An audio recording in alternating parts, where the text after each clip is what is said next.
Hello and welcome to India Today SoSouth, and you are watching South Focus with me, Afreen Hussain.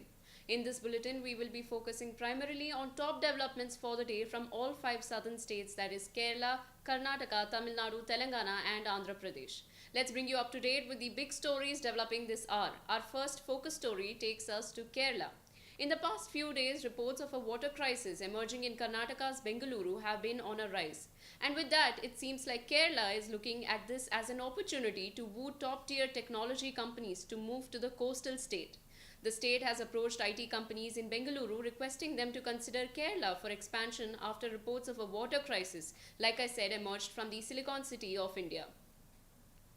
Kerala Industries and Law Minister P. Rajiv is inviting IT companies in Bengaluru to Kerala. The minister is said to be wooing major IT companies from Bengaluru facing a deepening water crisis. Kerala is highlighting its abundant water resources as a major advantage, contrasting it with Bengaluru's daily water shortage of 500 million litres. Rajiv said, and I quote, "After we read reports of the water crisis in Bengaluru, we wrote to the IT companies offering them all facilities as well as plenty of water. We have 44 rivers, big and small, in our state, so water is not an issue at all." This move comes as Bengaluru, India's IT hub, grapples with water scarcity. Traditionally the go-to destination for IT companies in India, Bengaluru's list of woes are prompting other states to step up their game. One such state, Kerala, is showcasing its infrastructure strengths, including existing tech parks in Kochi, Thiruvananthapuram and Kozhikode, along with plans for smaller parks in developing corridors. The state boasts a well-connected network of airports, roads, railways and ports. While Rajiv declined to name specific companies being targeted, he mentioned ongoing discussions and Kerala's ambition to become a Silicon Valley-style hub. The state's existing talent pool of tech graduates is another advantage being highlighted.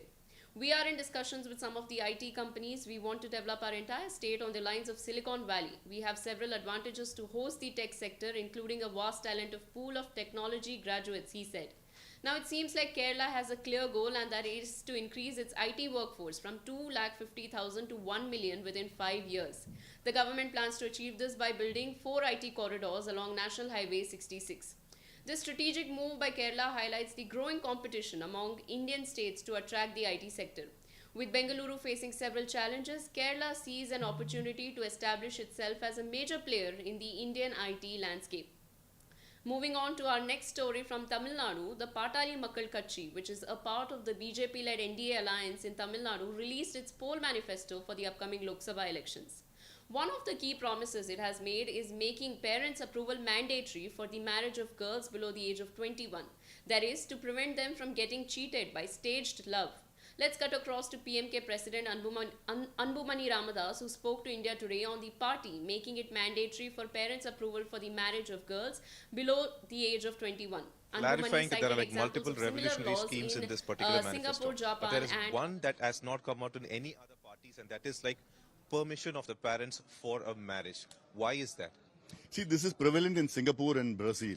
Why is, as a doctor, I know that the women, they get mentally, physically, emotionally matured after 21, 22, 23. The age of marriage for women in India is 18. 18, they're children. 17, they're in school. 18, just they come out of school fresh. They're children. And our aim is first, at least make it the age of marriage for both women and men to 21. Once upon a time in India, the age of marriage was 12. Then they increased it to 15. They increased it to 17. Then the 18. So gynecologists say that a woman is physically, mentally, emotionally prepared to bear children for marriage is 23.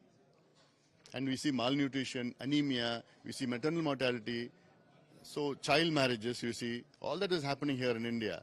So to offset that, at least for that, even the High Court justices in Karnataka had recommended the same thing. Why can't you bring that as a kind of a manifesto instead of this? Won't this clash with the right to free will? No, see, that is our aim, that is our goal. If before that, if they want to get married, see, 21 they could, but if our recommendation in this is not 18. I said before 21, if they want to get married, they should get the advice of the parents. which has been there prevalent in many countries in the world. And that is again our recommendation. Clarifying that there are like multiple revolutionary schemes in this. PMK also promises no Mekedatu Dam across Kaveri as a key point in the manifesto. The NDA partner in Tamil Nadu also mentioned that Karnataka will not be permitted to build a dam across the Kaveri river at Mekedatu. Permission granted to the Karnataka government to prepare a detailed project report for Mekedatu Dam will be withdrawn. Similarly, the construction of check dams by the Andhra government across the river and the Kerala government across the tributaries of the Kaveri will also be dropped by the central government. The PMK poll promise read. Besides, the party said Patali Makkal Katchi will insist that the 2021 census be conducted as a caste-wise census. Following the Supreme Court verdict in the 10% case for the upper class poor, the party will move to remove the 50% ceiling on the reservation. Next up, the Enforcement Directorate has filed a money laundering case against Kerala Chief Minister Pinarayi Vijayan's daughter, Veena Vijayan, her IT company and some others to probe a case of alleged illegal payments made by a private mineral firm to her and the company. The agency has registered a case under the Prevention of Money Laundering Act and is expected to summon the people involved, the sources said. The central agency filed a case against Vijayan after taking cognizance of a complaint filed by the Serious Fraud Investigation Office.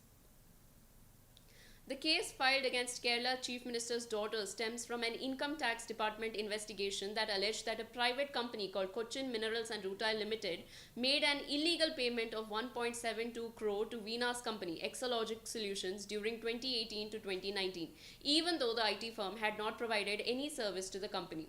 The Karnataka High Court had last month dismissed a plea filed by Exalogic Solutions against the probe initiated by the SFIO. Earlier in January 2024, Chief Minister Vijayan, speaking in the Kerala Assembly, had said that his daughter had started the company using his wife's retirement funds and the allegations being levelled against him and his family were false. Our last focus story takes us to Andhra Pradesh. YSRCP Supremo and Andhra Pradesh Chief Minister YS Jagan Mohan Reddy kicked off his campaign for the forthcoming assembly and parliamentary elections with a 21-day bus tour from Idupulupaya in Kadapa district. Prior to starting the tour, Memanta Siddham, We Are All Ready, Jagan Mohan Reddy participated in prayers at the grave or samadhi of his late father and former Chief Minister YS Rajashekhar Reddy. He paid floral tributes to a statue of his father.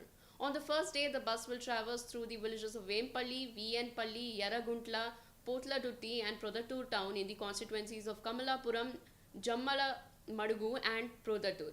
Apart from addressing a public meeting at Prodattur Bypass Road, the YSRCP chief will end the first day with a night halt at Alagadda in Nandyala district. On the second day of the tour, he will participate in an interaction at Yaraguntla around 11 am in Alagadda and then address a public meeting at Nandyala around 5 pm. The bus tour is Jagan Mohan Reddy's first campaign post the announcement of the Assembly and Lok Sabha polls scheduled by the Election Commission.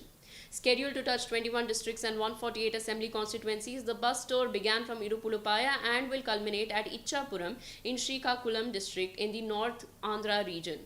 That is it for now. For more such updates, keep watching our channel. This is Afreen Hussain for India Today, SoSouth.